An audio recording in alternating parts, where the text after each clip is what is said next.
Well, good afternoon, everyone, and thank you for joining us. My name is Andrew Euler, and I will be the moderator for this session covering the partnerships on the road to zero, Vision Zero planning and implementation in Orlando, Fort Lauderdale, and Pinellas County. We will have a question and answer session after all of our speakers have presented. Please enter your questions for our presenters into the chat box, and we'll read them out to them. This session is closed captioning enabled. Please click on the closed caption button in your Zoom toolbar and choose the option to show the live transcript. Additionally, for those who are visually impaired, the session is compatible with NVDA, JAWS, VoiceOver, and Android TalkBack screen readers. For those of you unfamiliar with Vision Zero, it is a fundamentally different way to approach traffic safety. Vision Zero is the approach that all traffic deaths are preventable and that system designers and policymakers share the responsibility to ensure safe systems for travel. Our panelists today will cover all stages of implementing a Vision Zero approach, from creation of a Vision Zero action plans to demonstration projects to permanent road conversions. So our speakers today, we have Josette Severyn, who's a senior planner, mobility planner for Broward County. She's a passionate and enthusiastic for active living, health, safety, and transportation. Her experience in public health, research, and transportation planning spans across the private and public sectors to research institutions and nonprofit agencies. Currently with Broward County, Josette was formerly the Vision Zero coordinator for the city of Fort Lauderdale. Presenting with her today is Billy Hattaway, who is a principal design engineer at Fehr and Piers. Prior to joining Fehr and Piers, Billy was the transportation director for the city of Orlando. He is the former champion for both the Florida Department of Transportation's pedestrian and bicycle focused and complete streets implementation initiatives to improve pedestrian and bicycle safety and comfort in the state of Florida. He has held a number of leadership roles in the private and public sector, including FDOT District 1 Secretary, FDOT Director in the Office of Design, and State Roadway Design Engineer. Our second presenters today are going to be Sarah Caper from Ford Pinellas. She's a principal planner at Ford Pinellas, the Planning Council and Metropolitan Planning Organization for Pinellas County, Florida. Sarah manages special projects including Safe Streets Pinellas, the agency's Vision Zero effort. She has been with Ford Pinellas for 7 years and was previously with Manatee County Area Transit. And then our last speaker today is Kathrin Tellez from Fehr and Piers. She's a principal planner there in the Orlando office with over 20 years of experience in transportation impact assessment, safety assessments, integrated transportation, land use planning, site plan review, and parking studies. Ms. Tellez has conducted transportation impact analysis for major residential, commercial, and public development projects. These analyses evaluated project effects on intersection and roadway level of service, safety, bicycle, pedestrian and transit systems, and vehicle miles of travel. So those are our presenters today. I'm going to turn it over to Josette now to start the presentations. Thank you, Andrew. Good afternoon, everybody. I'm Josette Severyn with Broward County, and I'll be going over the general process for creating a Vision Zero action plan.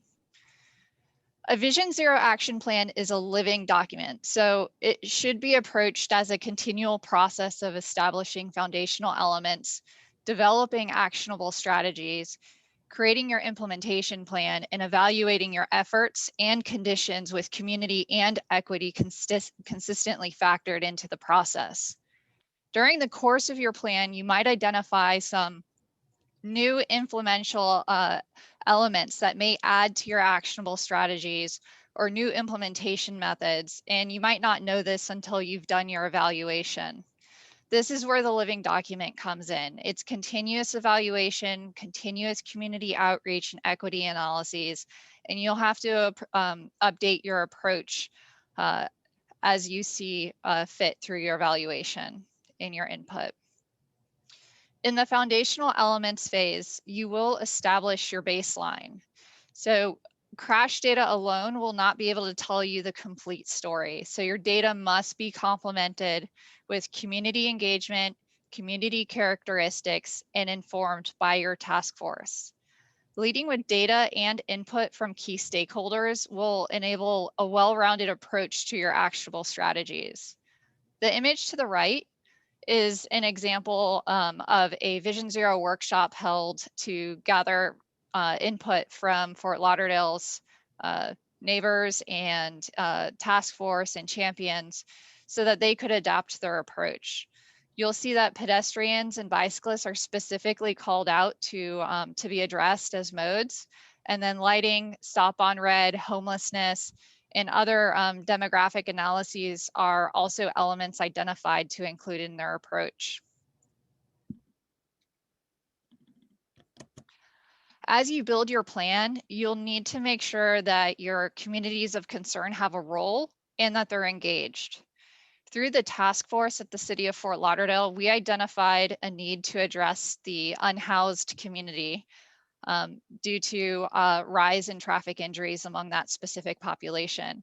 And through the City of Fort Lauderdale's Police Department's Community Court program, we were able to develop a targeted approach to do education and outreach among these populations. And if you know, if you have experience working with unhoused populations, they tend to be a really hard to reach population. Here are some examples you may consider asking while establishing your foundational elements. Do KSI crashes occur during certain times, at certain locations or districts, among a certain group of people? And are there trends in contributing crash factors, such as speeding, distracted driving, drugged or drunk driving? You can also look through the data and find failure to stop on red, right turns, left turns, or even just a lack of infrastructure. So you can analyze the presence or absence of key infrastructure and dive deep into demographics, or even look through the citation data to develop your approach.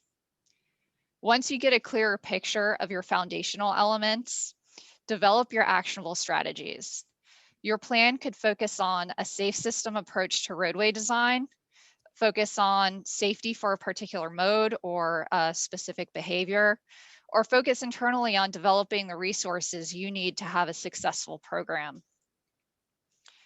To turn your actions into implementation, consider what success will look like for your program. What do you need to be successful? Who will be responsible for contributing to the strategies? What timeframes do you want to accomplish this in? How are you going to set your priorities? And what funding and budget needs do you have? And meanwhile, your implementation plan should consider performance measures, because your evaluation will inform your plan continuously, and you'll have to adapt your approach.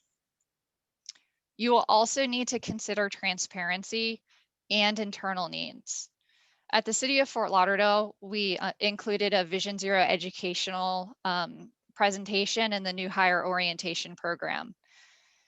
And we also designed a web page containing an interactive Vision Zero dashboard of deadly and severe injuries, including their crash factors, to enhance transparency in near real time. So now that you have a general idea of the overview of the process, Billy Hattaway will provide some examples from the City of Orlando's Vision Zero Action Plan. Thanks, Josette. Josette did a great job of talking about the process and how you get there. And I'm going to talk a little bit about the specifics of what we did at the City of Orlando when I was the transportation director. So we first established a mission to eliminate traffic deaths and serious injuries within the city by 2040. Next slide. And Josette mentioned, next slide. And Josette mentioned engaging the task force to help support the efforts. And the task force worked with us closely. We had over 30 people from all walks of life, including emergency services, police, and fire and health departments. And so you can see here the goals that were established by the task force that we would be measuring against, as she mentioned earlier, so that we could make sure that we were making progress in this effort. And we learned a lot of things that we would not have ordinarily learned had we not brought in this large group. And a good example of that is we heard from emergency services that we really need to work on improving access and travel time to our level 1 trauma center and other hospitals, because if you can't get the injured there quickly, then you may end up losing them in the process. So a good example of that. Next slide. So she also mentioned the importance of reaching out from an equity standpoint. And what we did is we took the city and divided it up into the 6 commissioner districts. This was really helpful, both in terms of breaking out the issues within each of the commissioner districts, but also having them engaged in the public outreach, because the constituents we found are much more likely to show up when the commissioners are there. And it doesn't mean that the city will not do more outreach during each of the project implementations, but this was all to get information from citizens about the concerns in their specific areas. Next slide.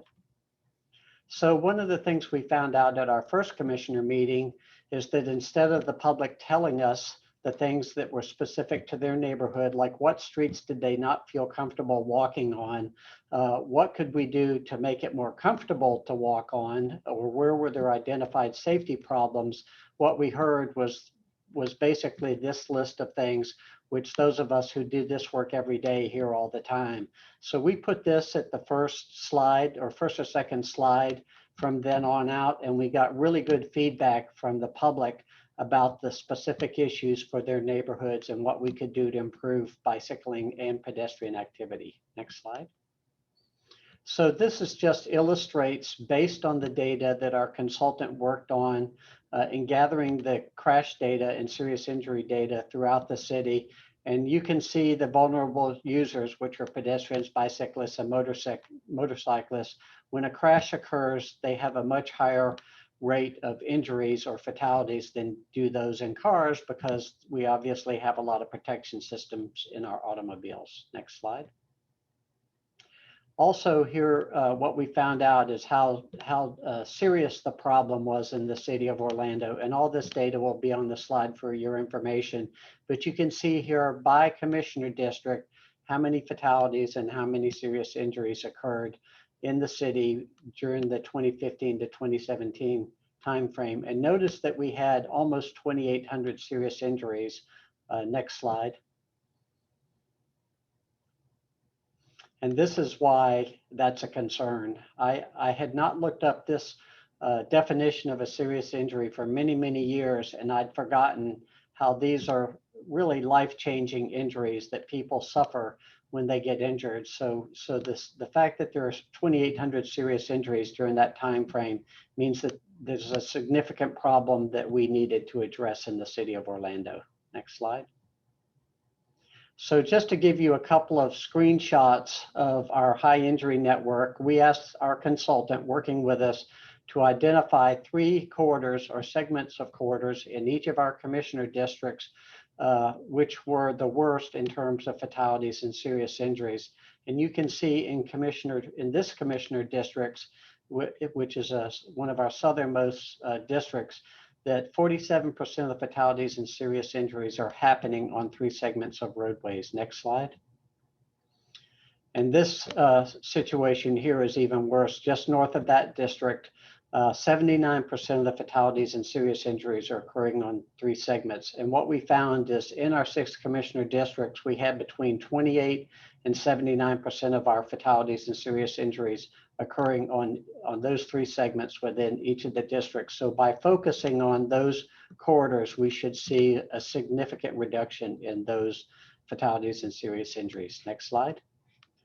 So here's some of the initiatives that we put in place during the course of this process. One of the things we figured out pretty early on is that our red light camera funds were going into general fund.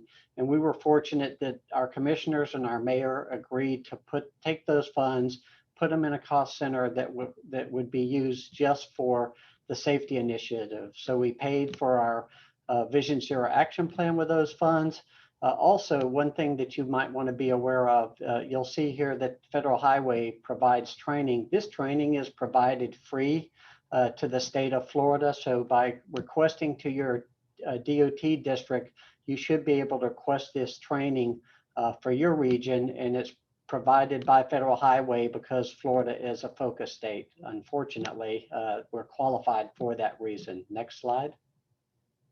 And then here's some examples of the projects that we were able to put in place during the course of our Vision Zero action plan and in the beginning of our implementation. And one of the things that we were able to do was the Complete Streets Coalition awarded us, along with 2 other cities, the ability to do a demonstration project. And you can see in that slide in the upper right-hand corner, we actually did a temporary road diet with some really very compelling results that showed us that this corridor has the potential to significantly improve safety by ultimately doing that. Next slide.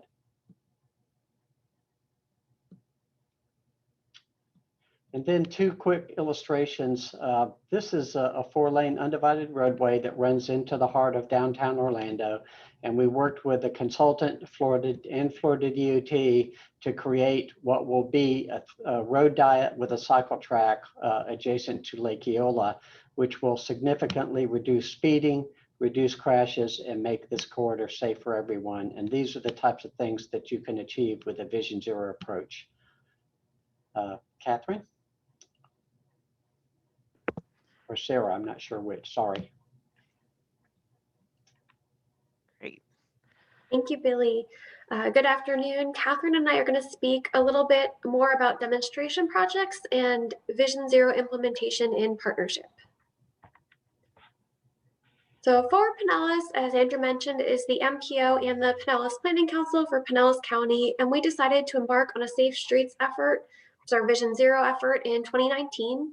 And we wanted to include many of the traditional elements of a Vision Zero action plan, like those discussed by Josette and Billy. But we also wanted to have demonstration projects that would help inform our effort and show how Vision Zero could look in Pinellas County. So we began our work in 2019, and then the majority of it was happening in 2020, and we're finalizing our action plan now.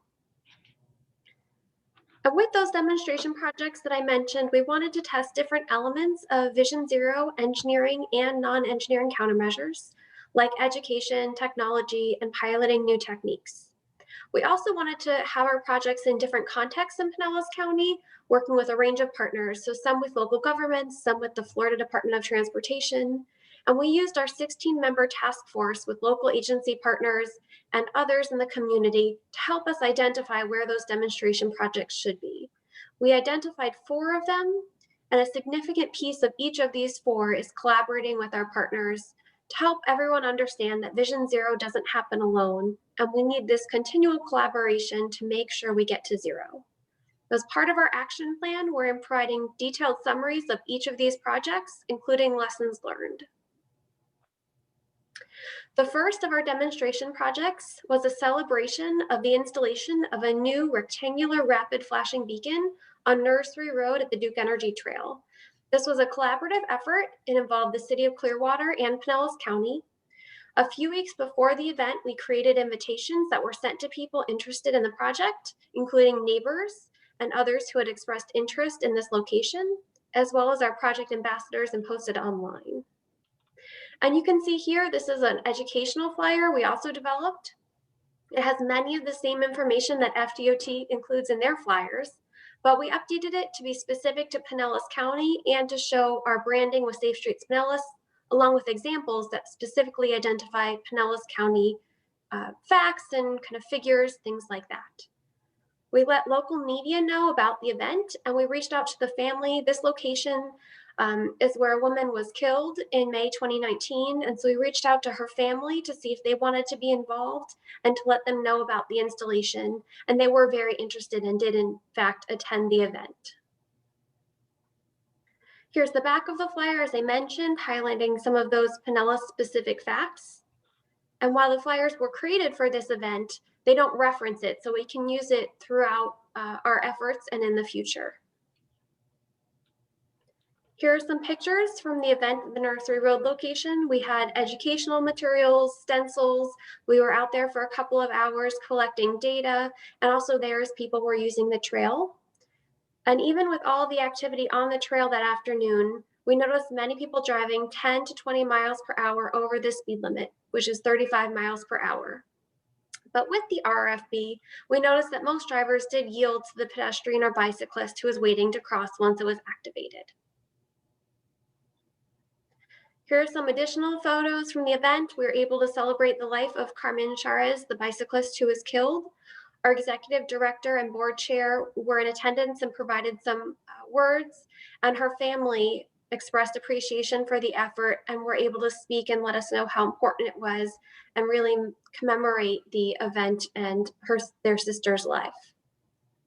So working closely with Pinellas County, we're also able to unveil this memorial for Carmen Charas at the event, and her family expressed hope that the RFB will help save lives at this crossing and raise awareness of transportation safety in Pinellas County and beyond.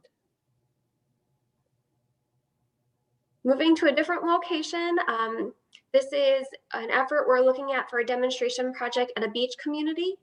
None of our high injury network is actually on the beach, but we know that the beach is a large part of Pinellas County and really important for our safety. We recently completed a Gulf Boulevard visioning plan, and Indian Rocks Beach was a very close partner with us in that project. And so we reached out to them to see if there was opportunity to build on momentum of the plan, since the plan identified several safety strategies. We had an initial brainstorming session that included staff from Forward Pinellas, Indian Rocks Beach, and the Florida Department of Transportation, as it's their road, to identify and discuss a range of safety projects that we could do at this area, and also to address some of the draining issues, as you can see in the image. And especially these drainage issues cause a problem for pedestrians for hours and sometimes days after rain.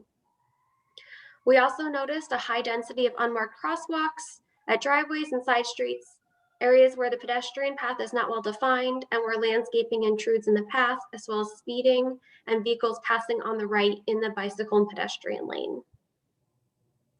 So based on this, we came up with a range of potential projects, including a crosswalk plan, evaluation of pavement markings, and a safety education campaign. We're still coordinating with Indian Rocks Beach and the Florida Department of Transportation to identify what our ultimate demonstration project will be. And one thing that will be a part of the project, no matter what we select, are different performance measures. And our goal is to address safety at this location, given the speeding and the high rate of visitors that happen here. And now I'll hand it over to Kathrin to talk about our remaining 2 demonstration projects. Great, thanks so much, Sarah. Our third demonstration project is in St. Petersburg, the largest city in Pinellas County, with 20% of the high injury network and 30% of roadway fatalities.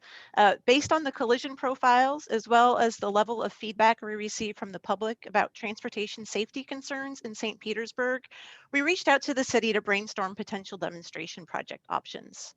To start the conversation, we discussed the collision profiles, ongoing safety efforts, and the public feedback. And we were initially focused on the high number of comments related to speeding on Pinellas Point Drive, which is at the south end of the city.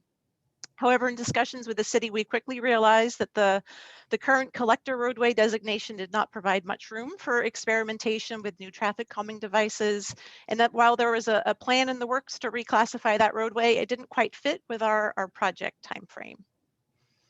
We learned that the city was considering adding protected intersection concepts along the trail in downtown. So our focus, or our discussion, quickly focused on First Avenue South at 2nd Street South. And here's an initial concept that helped us get the conversation going. As we were developing the initial concept, we kept a few things in mind: what temporary materials were available to the city, and that the pilot needed to be implementable within the existing pavement cross-section, since we did not want to touch drainage. And for those of you who are not familiar with protected intersections, it's an intersection where bicyclists and pedestrians are separated from cars. And the example here shows a corner refuge island that provides greater separation and visibility for bicyclists and pedestrians from vehicles.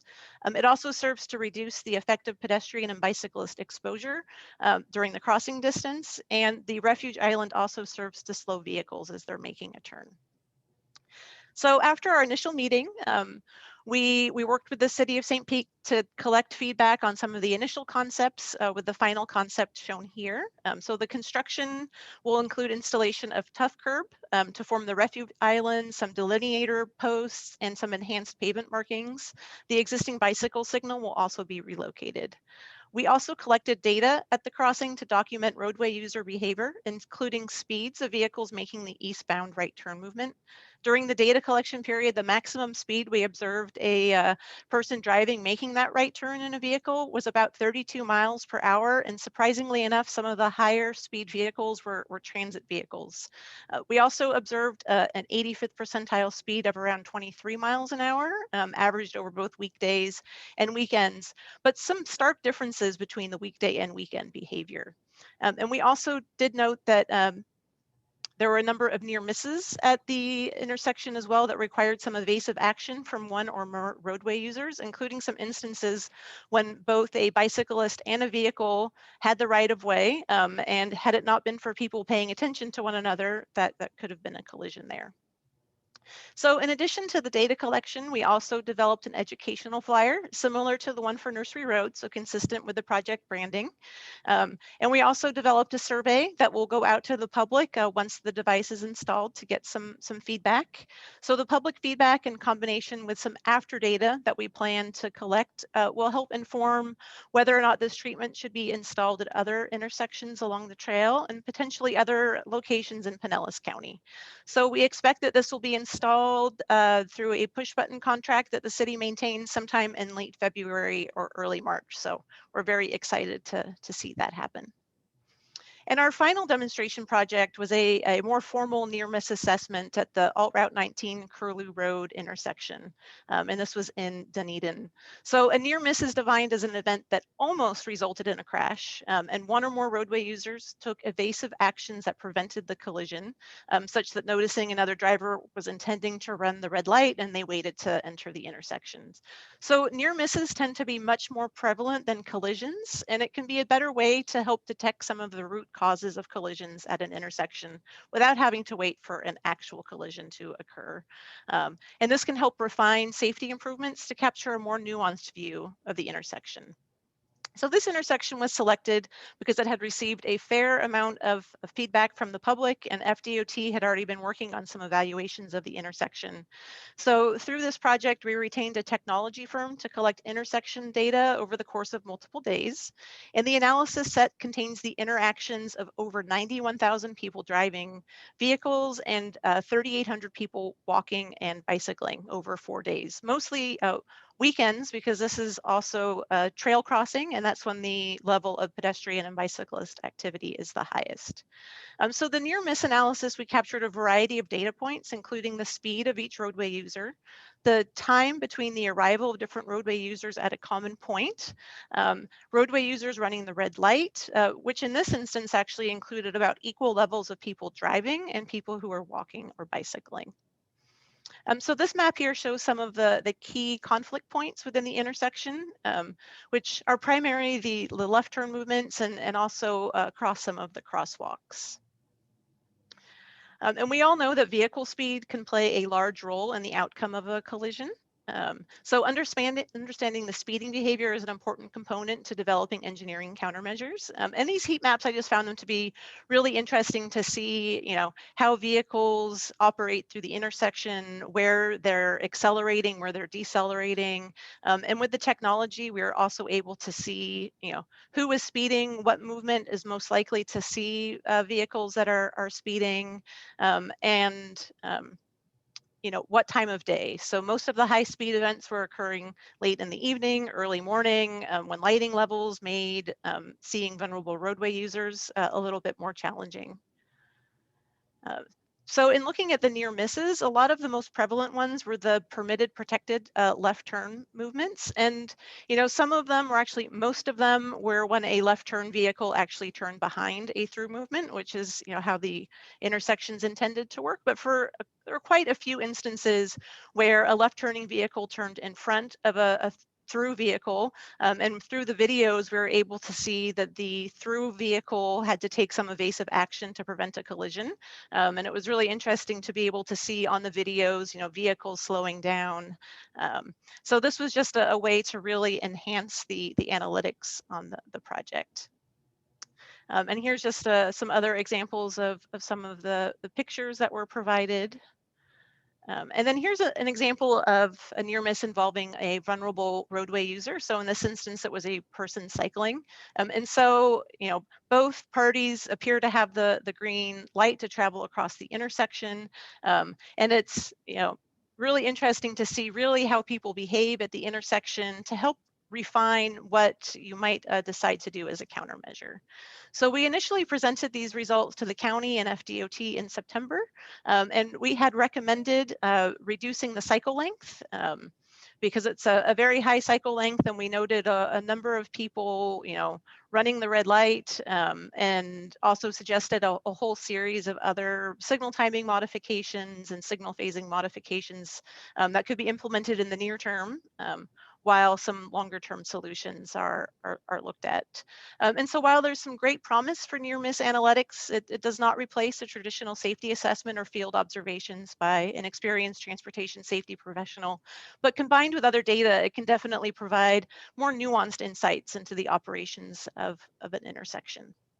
And it can also be particularly useful at a new intersection or where a new treatment has been installed that may not be working quite as intended to help identify additional countermeasures. So overall, the demonstration projects were a great way to help demonstrate to the task force, partner agencies, and the public what Vision Zero implementation can look like in the community, and to reinforce how important it is for Forward Pinellas to work with the partner agencies, as we need their buy-in to help implement the action plan. So if you do choose to implement demonstration projects as part of your Vision Zero process, a few things to keep in mind. Be realistic. There's only so much you can do with temporary materials, and a smaller scale of a demonstration project may not show the full benefit that could be realized if a project was implemented on a corridor scale. All of our demonstration projects required coordination with other agencies, and while the process here has generally been smooth, the process may take longer depending on the number of agencies involved and the number of stakeholders. Also be flexible. Forward Pinellas had no preconceived notion about what demonstration projects they wanted to do, and really let the data, public outreach process, and identification of willing partners help guide the selection of the locations and demonstration project types. And while the data was great to get the conversation started, talking to the local experts was critical to refining ideas into implementable demonstration projects that can help save lives. So Sarah, before we move on to the Q&A, any additional lessons that you'd like to share? I think you covered most of them. The only other thing I'd add to that is have a couple plans. For many of these, as you probably heard, we started with one idea and we moved to another one, and then we moved to another one. So I can't really emphasize enough the importance of being flexible and also just brainstorming with your partners about what they see as problems or what they'd like to see done. For us, it's been really valuable, and it also helps us once the action plan will be adopted to make sure that our partners are invested and want to also help get to zero. Great. And so Andrew, we'll hand it back to you to see if there's any questions. Great, thank you. Thank you, everyone. Those are good presentations. So for those who have any questions, you can type those into the chat box and then we'll read them out to our presenters. And it looks like in the chat box, we did have one earlier on from John, and he said, on many occasions, I've attempted to utilize road diets to improve safety, only to have the applicable Department of Transportation, both city and state, rejecting reducing lanes, and instead try to increase the amount of lanes based on a couple hours each day. So I guess this might go to more about just road diets in general and how you guys work and coordinate with the DOTs and maybe the cities who might be still having a traditional way of thinking about designing these roadways. Andrew, this is Billy. Could I respond to that? Go for it, yep. So the Robinson Street Road Diet was a project that was actually initiated by District 5 because they had concerns about a high crash rate for the volume of traffic that was on that road. And I know when I was in District 1, we worked with the city of Lakeland on a proposed road diet for Florida Avenue, which is in the pilot stage now. So I don't know what the timing was, but this Florida Department of Transportation has a statewide policy for road diets now. And if the volumes are in the right ranges, my my experience has been is that they're very willing to work with locals where there's legitimate safety concerns or where there's plans to do redevelopment in the corridor. Great, thank you. Next question is from Tom Lanahan. What sort of before and after data are you collecting for the locations where you made temporary interventions? So for the location in St. Petersburg, we collected mostly speed data and then also observations of whether or not pedestrians and cyclists were, or pedestrians mostly were actually activating the push button, waiting for the walk sign, whether or not vehicles were yielding to pedestrians and bicyclists, the level of near miss activity that was occurring.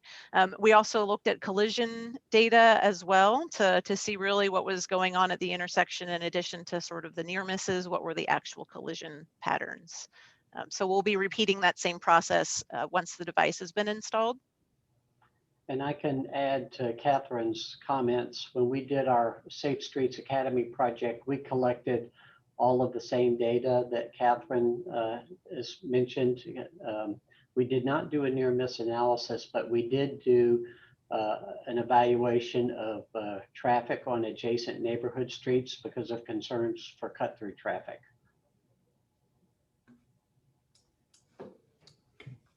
Thank you. And our next question is, what can we do to best prepare to avoid challenges or too many changes in the implementation phase? Who should be involved and at what point?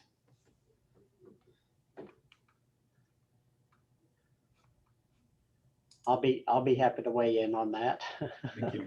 Working with the city of Orlando and with Florida Department of Transportation, we did extensive public outreach, numerous public meetings, presentations at City Council over the course of the entire study for concept development.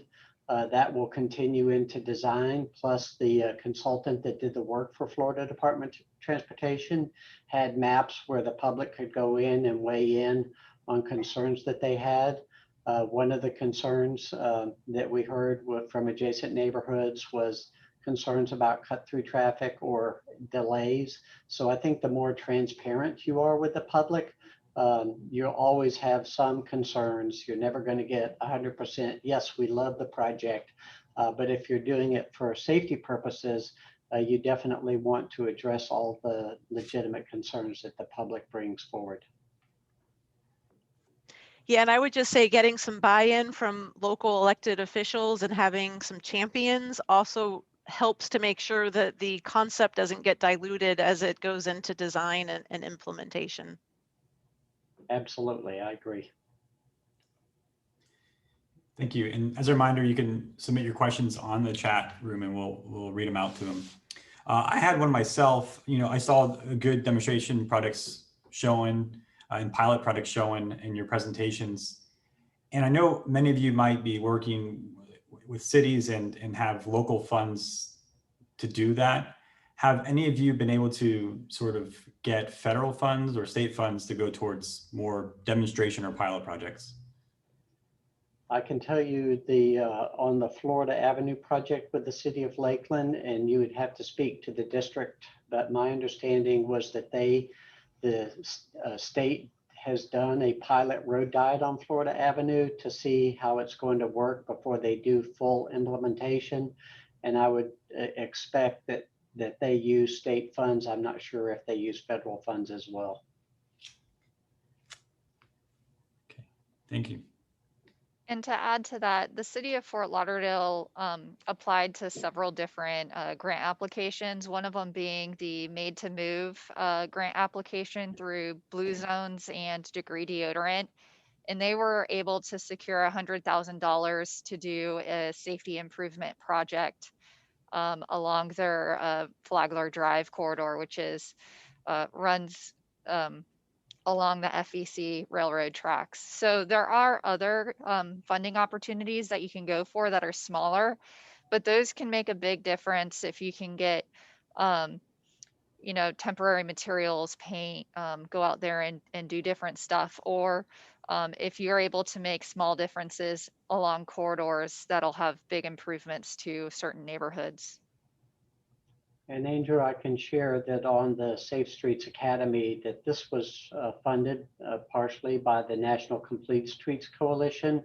Plus, they provided training and preparation for the project. So it was not just the Orlando Stops red light camera funds. We also received funds from the National Complete Streets Coalition, plus the training for free. Thank you. And I guess we have one more here that I have, I see here in the chat box. So this one's more about, I guess, your guys' perspective on this. How has coordination been with the city and regionally and with the state? And are there ways that this effort could be improved at any of those levels? I can start with that one, Andrew. We found that coordination has really been helpful when we have smaller groups. So we've met, for example, with the RFB location, we met with Pinellas County and the city of Clearwater multiple times, very informal discussions. We've done that for all of our other ones, including the projects involving the Florida Department of Transportation. And we've asked them to include anyone and everyone from their agency that might be involved, but really keeping it to just a few agencies at once. And that way we've had more frank conversations. We've had a lot more honest feedback and discussion about what's feasible, what's doable, what we'd like to do, but what can actually happen. And I think that's also setting us up for success after our action plan is developed and we start implementing more projects and more demonstration projects, which I anticipate will continue even after these 4 are done, because building those partnerships and those relationships has really helped us and helped our partners, I think, understand what we're trying to do and how we can work together. And I think having a good relationship throughout the process, being very transparent, has really helped us along the way. And an example in Fort Lauderdale has a great relationship with the Broward MPO and FDOT. And one of the examples that we had when I was at Fort Lauderdale was there were some areas where there were special populations that were unfortunately being hit and killed outside of a hospital. Adjacent to bus stops were in the area, and we were able to work with FDOT to have a road safety audit, and that ended up coming up with solutions that not only we were happy with at City of Fort Lauderdale, but the stakeholders, the hospital, the BB&T Bank, and the adjacent stakeholders in the area were happy with. And it basically addressed the left turns issues into the hospitals, in and out of the hospitals off US 1, and also the pedestrian crossings that we were having a challenge with. Another example is we coordinated with FDOT for locations in our downtown where we anticipated that there would be conflicts between pedestrians and vehicles, bicycles and vehicles, and scooters and vehicles. At 2 downtown locations that had high density housing and businesses, commercials, restaurants, shopping centers, and grocery places. And we were able to work with FDOT. They did studies and they were able to implement lead pedestrian intervals to help aid those populations through the intersections. And that's been a big help. Well, thank you. Thank you. It looks like it's 3:13, so I think we're about out of time here. I just want to remind everyone that in the chat box, you will see an evaluation form. And so please take a minute to share your thoughts on today's session. Additionally, there's a link to the Safe Streets Summit People's Choice Award, where you can cast your vote for your favorite Complete Streets efforts in Miami-Dade, Broward, and Palm Beach. Thank you again for joining us today. Appreciate our speakers, Josette, Sarah, Billy, and Kathrin taking the time to talk about Vision Zero and implement it in their areas. And I hope you guys enjoy the rest of your virtual conference.